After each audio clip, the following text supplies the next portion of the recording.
और तुम सफलता नहीं पा रहे हो, तो तुम्हारी गलती यह है कि 3 कारणों से तुम्हें सफलता नहीं मिल सकती। एक कारण तो तुम्हारा विश्वास नहीं होगा साधना पर या मंत्र पर या मेरे ऊपर। अगर थोड़ा सा भी विश्वास डगमगाया तो तुम्हें सफलता 2000 साल भी नहीं मिल सकती। विश्वास तो पूरी जिंदगी भर करना पड़ता है।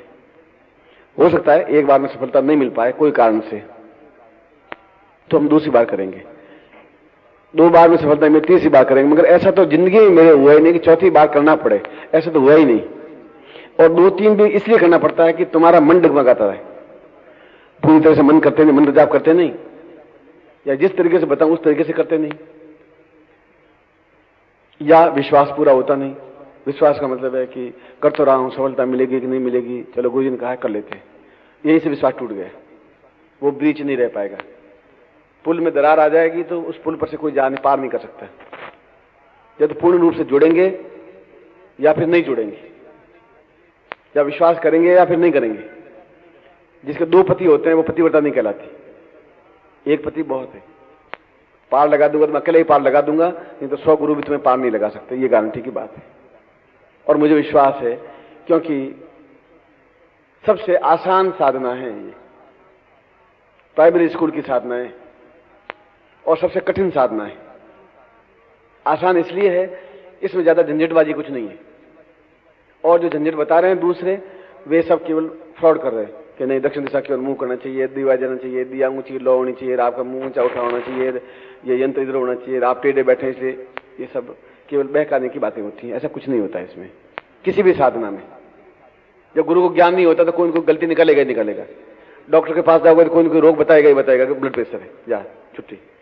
अब वो गया, फीस दिया, तो वो सोचा मैं बताऊंगा ही नहीं, तो डॉक्टर कैसा, ब्लड प्रेशर 8 में छेद है तुम्हारे, अब तुम कब तो मालूम करो छेद है कि सारा दिल में छेद है कि हार्ट में है कि नहीं है, वो तो लिख दिया, तुम रोते रहे जिंदगी, वो छेद है छेद है छेद है छेद। डॉक्टर कह के छूटता है। भूत प्रेत वालों के पास जाओगे तो भूत प्रेत बता ही देगा तुम्हारे शरीर में 5 भूत है, एक निकाल देता हूं, 4 और बाकी हैं, फिर आना पड़ेगा। ये सब ढोंग है, और मैं ढोंग अपने शिष्यों को नहीं देना चाहता हूं। मैं कहता हूं ये साधना बहुत कठिन है, मैं कह रहा हूं ये साधना बहुत आसान है। आसान इसलिए है कि अगर आप विश्वास के साथ अप्सरा साधना करें तो दूसरी बार साधना करने की जरूरत पड़ती ही नहीं है।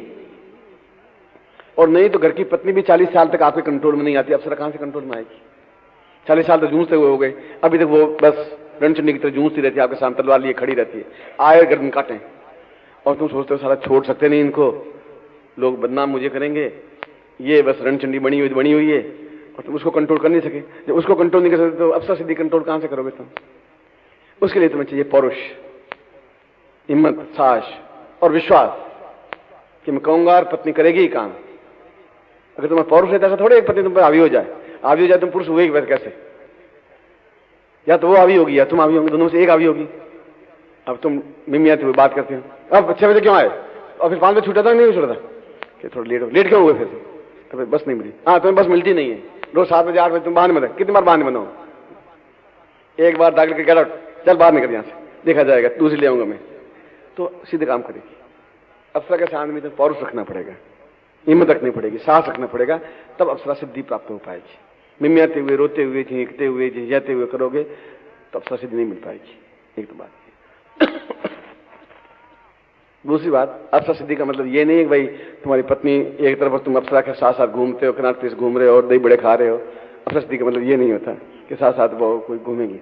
अप्सरा सिद्धि का मतलब है कि तुम्हारा यौवन, तुम्हारा सौंदर्य, तुम्हारी पौरुष, तुम्हारी ताकत, तुम्हारी क्षमता और जीवन भर मार्गदर्शक, और तुम्हारे प्रत्येक सुख में सुखी और दुख में सुख प्रदान करने वाली को अप्सरा कहते हैं।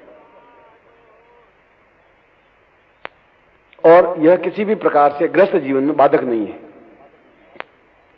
मगर जिस प्रकार से भी तुम सुख पाना चाहो उस प्रकार से सुख और आनंद उसके माध्यम से प्राप्त हो सकता है। मैं भी ग्रस्त हूं, मेरी भी पत्नी है, पोते हैं, पोतियां हैं, बहुएं हैं, और मैंने अप्सरा साधना सिद्ध कर रखी है और मिलता हूं मैं रोज, मैं कह रहा हूं। और कई मेरे ग्रस्त जीवन बाधक है ही नहीं।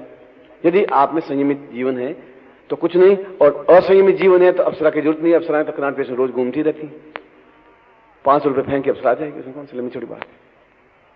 वो तो आपका कितना अपने आप में वर्चस्व है, आपका अपने ऊपर कितना कंट्रोल है, उस पर डिपेंड है। पहली बात तो ये कठिन इसलिए साधना कह रहा हूं कि इसमें संयमितता ज्यादा जरूरी है। आप संयमित हो, क्यों बीच में ज्यों ही वह दिखाई दे आप असंयमित हो जाते हैं। ऐसा कई लोगों को असफलता इसलिए मिल जाती है, वो परीक्षा लेने के लिए वो पास में आके बैठ जाती है या घुटने से घुटना सटा लेती है।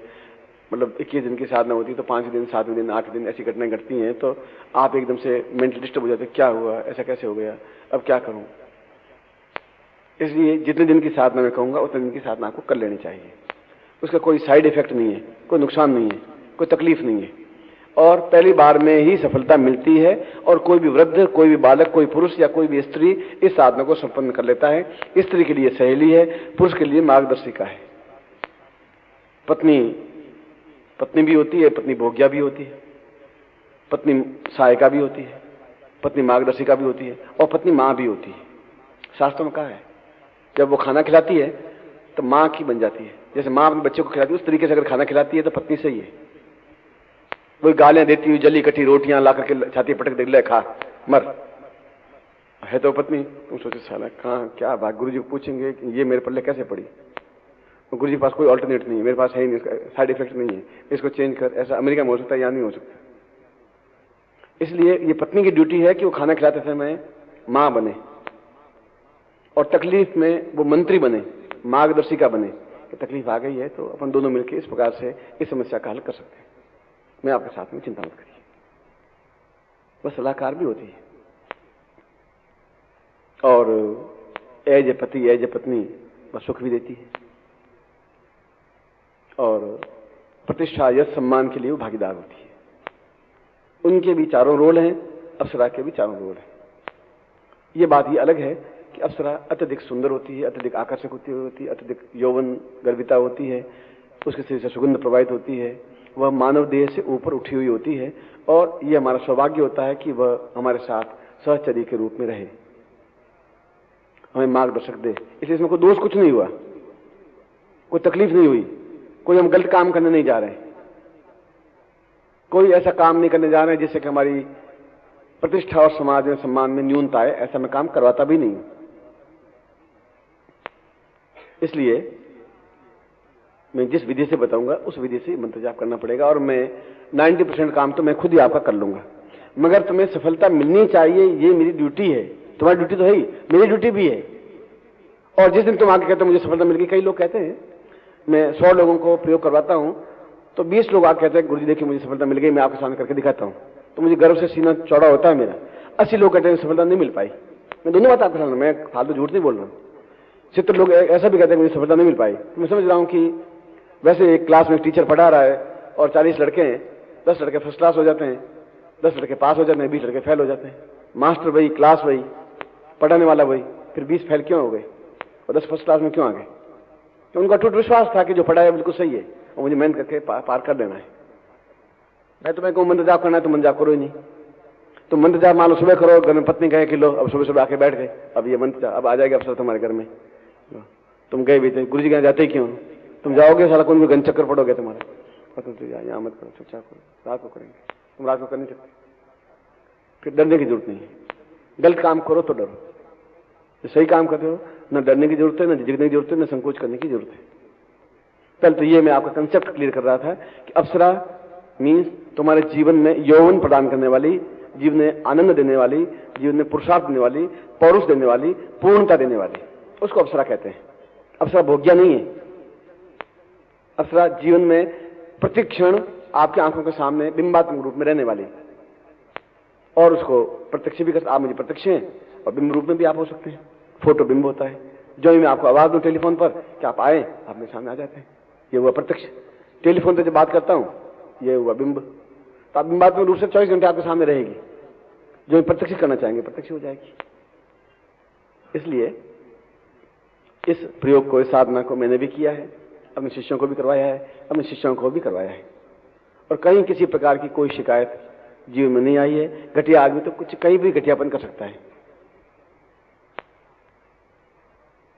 दूसरी बात यह कि यंत्र जो है, इस यंत्र को मैं आपके शरीर में ही नाभि दर्शना अप्सरा को सिद्ध करवा दूंगा। शरीर में इसलिए कि जिसमें आप केवल होठों से ही नहीं, आपका पूरे शरीर का रोम रोम उस मंत्र का उच्चारण कर सके। आपके शरीर में 32 लाख मुंह हैं। आप एक मुंह कह रहे हैं, और शास्त्रों में कहा है कि 32 लाख मुंह होते हैं। प्रत्येक रोम का छिद्र है वो अपने आप एक मुंह होता है। इस रोम रोम से हनुमान के रोम रोम पर राम लिखा हुआ था, कि होठों में राम लिखा हुआ नहीं था। राधा के रोम रोम में कृष्ण लिखा हुआ था, कि होठों पर ही कृष्ण नहीं लिखा हुआ था। सिद्ध इसलिए शरीर में करवाते हैं कि पूरा रोम अपने आप में मंत्र प्रयोग करे, इसलिए शरीर में ही उस प्रयोग को समाहित कर लेते हैं, जिससे ज्यादा सफलता आप लोगों को मिल सके।